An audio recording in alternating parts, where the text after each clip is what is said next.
Yadda za ka zama na ɗaya a cikin kasuwancinka. Jama'a barkanmu da warhaka, barkanmu da sake kasancewa. A yau muna darasi na 8 cikin wannan littafin na Small Business Big Money, littafin wannan marubucin Akin Alabi. Kuma idan ba a manta ba, a darussanmu na baya ko in ce a darasi na 7 mun kammala da babi na 2 a cikin littafin, to yanzu muna cikin babi na 3 inda ya buɗe shi da ya za ka zama na ɗaya a cikin kasuwancinka, wato ya za ka zama na ɗaya a cikin wannan kasuwancin da kake yi. Akin Alabi yake cewa dukkan wasu 'yan kasuwan Najeriya da ka sani na fi su basira, to idan ba ni ba ma wane ne zai koyar da kai kasuwanci tiryan-tiryan ya zuba waɗannan ilimummuka da na zuba a cikin babi na farko da babi na 2. Ga shi kuma yanzu ina so in koyar da kai yadda kasuwancinka za ta zama na ɗaya a cikin kasuwanni irin naka. Ya ce ni fa hankalina ba zai kwanta ba har sai na maida wannan kasuwancin naka ya zama ATM machine, wato injin cire kuɗi, ta yadda za ka yi ta ciran kuɗi kana sha'aninka. To yanzu ya za a yi in maida kai ko ya za a yi in mayar maka da kasuwancinka ya zama lamba na ɗaya a cikin ire-iren kasuwancinka?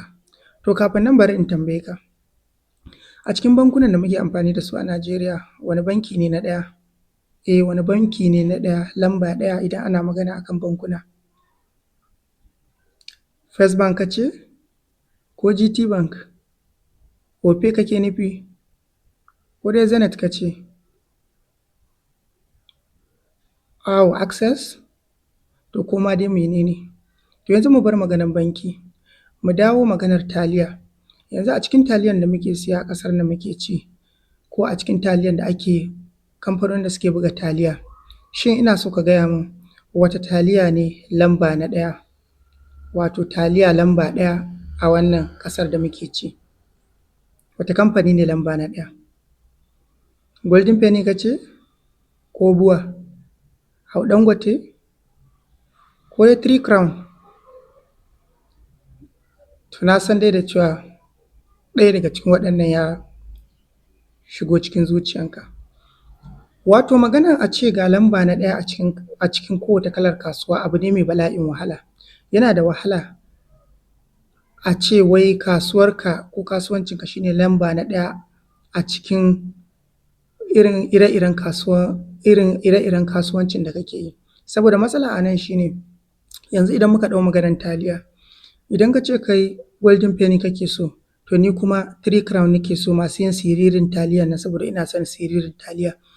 Wani kuma BUA yake so, wani kuma Dangote yake so. To kenan ka ga yanzu ra'ayi ya bambanta, ba wai don kowa bai ƙware a fannin shi ba, sai don kawai kowane mutum yana da irin nashi ra'ayin, kowa yana da abin da ya fi burge shi da abin da yake so.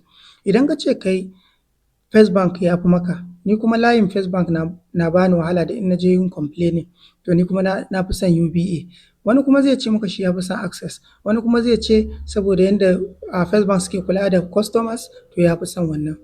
To idan ana magana akan lamba ɗaya akan kasuwanci, ba wai ana nufin cewa naka ya fi na duka kowanne ba ne, a'a, yana nufin cewa duk yayin da mutane 2 ko 3 suka zauna suna musu akan cewa a kalan wannan kasuwancin da kake yi wanne ne ya fi, to lallai sunanka ya shigo ciki. In dai har sunanka zai shigo cikin musu akan cewa wanne ne lamba na ɗaya, to shi kenan ka zama lamba na ɗaya. Kamar dai yanda da na tambaye ka taliya, na san da cewa ko dai Golden penny ko kuma 3 Crown ko kuma BUA ko Dangote, ɗaya dai ya shigo cikin zuciyanka, to wannan ke nufin kowanne a cikinsu lamba na ɗaya ne. To idan ina magana akan lamba na ɗaya a kasuwanci, ina nufin cewa a irin wannan kasuwancin da kake yi ya kasance da cewa duk ana maganan shi irin wannan kasuwancin, to lallai akwai musu cewa sunanka sai ya shigo ciki in ana musu wanne ne lamba na ɗaya. Wasu suna da ra'ayin cewa naka ne lamba na ɗaya, to shi kenan ka zama lamba na ɗaya a cikin wannan kasuwancin. To yayin da na tambaye ka wane banki ne lamba na ɗaya, ka fara lissafo First Bank, GT Bank, Zenith Bank da dai sauransu.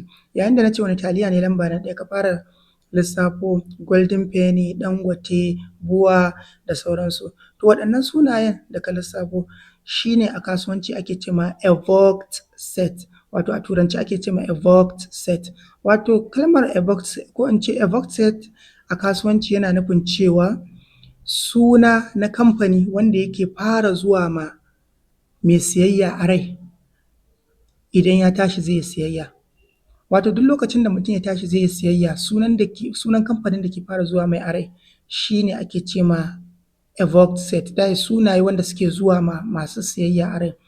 Alal misali idan ka zo kana so ka dafa taliya, kana so ka sai taliya ka dafa yau, maybe sunan da zai fara zuwa maka golden penny ko BUA ko Dangote ko kuma 3 crown, to waɗannan sunayen su ake ce ma mene evoked set. To idan har sunan kamfaninka, sunan kasuwancinka ya iya shiga wannan evoked set ɗin, to shikenan ka zama lamba na ɗaya a wannan kalar kasuwancin. Kamar da a ce za ka sai waya ne, yanzu ka tara kuɗi za ka sai waya, to ni na san da cewa sunayen kamfanin da za su zo maka a rai shi ne ko dai Samsung ko iPhone ko Tecno ko Google waɗannan da sauransu. Duka waɗannan sunayen da suke zuwa maka a rai yayin da kake so kai siyayya su ake ce ma mene evoked set. To a nan za mu tsaya a darasinmu na mene na 8 cikin wannan littafi kuma a babi na 3. To insha Allahu a na gaba a darasinmu na gaba za mu ga ya za ka mai da kasuwancin naka, ko kuma in ce Akin Alabi zai koyar da mu ya za mu mayar da kasuwancinmu da muke yi lamba na 1. To ga wanda suke so su dinga ganin bidiyoyina da zarar na ɗauka su tabbatar suna following ɗina a Jikan Fulani _1 a manhajar TikTok, Jikan Fulani a manhajar Facebook. Sannan bugu da ƙari in dai wai bidiyo kake so ka dinga gani akan sharhin littattafai ko maganganu na masu hikimar magana, to yana da kyau ka bi YouTube channel ɗina na Jikan Fulani, domin duk darasin da ka ga ba a sa a TikTok ba ko a Facebook, to insha Allahu in dai na yi shi ka je ka duba shi za ka gan shi a YouTube. To jama'a na bar mu lafiya.